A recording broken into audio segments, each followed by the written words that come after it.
with a job loss or layoff, you might be wondering, what are your next steps? Yeah, it can be a really scary time. Well, that's why Dr. Will Moreland is here. He's a leadership expert, a motivational speaker, and a best-selling author. Thanks for being here. Thank you guys so much for having me. I always have a blast with you. It's fun to talk about even not fun topics like getting laid off, because it's really scary. I've been there. So where do we start with wrapping our head around what's just happened? Yeah, you're absolutely right. And so I like to use this acronym that I call BALL, understanding that the ball is back in your court now. Okay. And so the first thing we want to do is just breathe.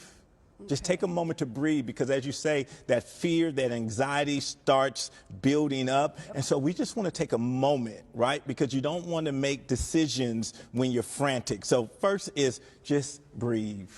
Okay, take a deep breath. Okay, what's next? Easy peasy.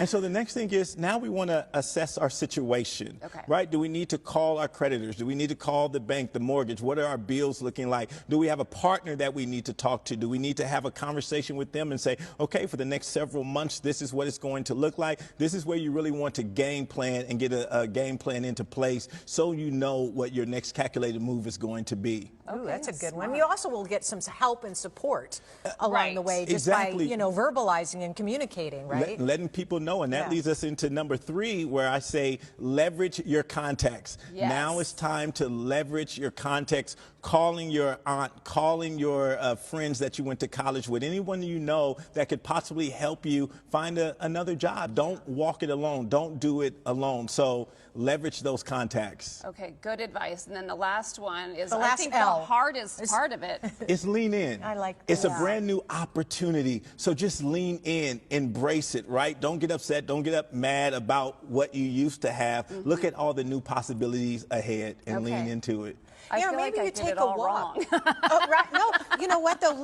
Take a walk, right? Yeah. I mean, take advantage of that time, because you can clear your head and the cobwebs and go, you know what? Okay, I got this. Okay. I got this. You got a vacation. You've been wanting to go on vacation. You never get to go for a walk. Now think about it as a vacation. Yeah. Why is it so important, though, in this particular situation, to reframe our thinking on it as sounds like an opportunity instead of a setback? Yeah, so if you don't think about it as an opportunity, you're going to keep rehashing, right? Rehashing like, I got fired, how could they do this to me? I've given them all of my time. And that's just not a healthy attitude to have. And so you want to make sure that you're looking and embracing this as a brand new opportunity.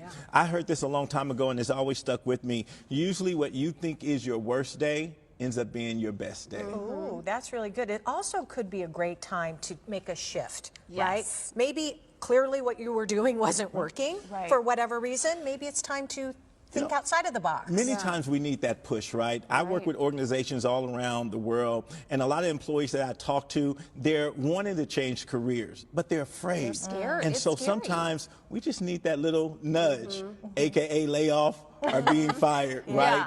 But definitely I've been in that situation before, and I thought it was going to be the end of the world, but you'll be okay. Yeah. How many times have you heard of people starting a business, right? After a major layoff like that? It's like, I've always wanted to do this. Here's my chance. So there you go. And they're huge successes. And the universe just has a way of kind of nudging us into our passion. And so I love it when I talk with people and they have an opportunity to just reframe the situation and tell themselves a different story about the situation. Ooh, I love That's a good one. Tell the story in your head.